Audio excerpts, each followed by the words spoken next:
Дараагийн дугаарт нь бид нар хугацаа зэргийн аль багшд аюулгүй байдлыг хүний мэдээллийн тухай хуулийн 27 дугаар зүйл заасны дагуу хяналт авах захин системүүдийг ашигладаг.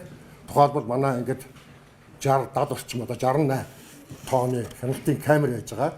Энэ камерын 6-аас бусад буюу 62 камер нь дотоогоо чиглэсэн яг энэ албан аюулгүй чиглэсэн хяналтын камер 24 цагийн турш ажилладаг. Төрөний дурдсан хуулийн заалтанд байгаа хүний одоо ариун цэврийн өрөө, ахуйн хэрэглээний өрөө, за усанд орох өрөө гэдэг юм хувийн одоо хуулиар хязгаарласан тэр нөхцөлд бид нар энэ камер хяналтыг одоо байршуулах хуулиар боломжгүй байгаа. Тэр энэ бусан асуудал маань хугацаа зэргийн аль багшдын ахуйн хэрэглээний өрөө буюу уцаа сольдог, угаадаг ийм одоо өрөөнд болсон.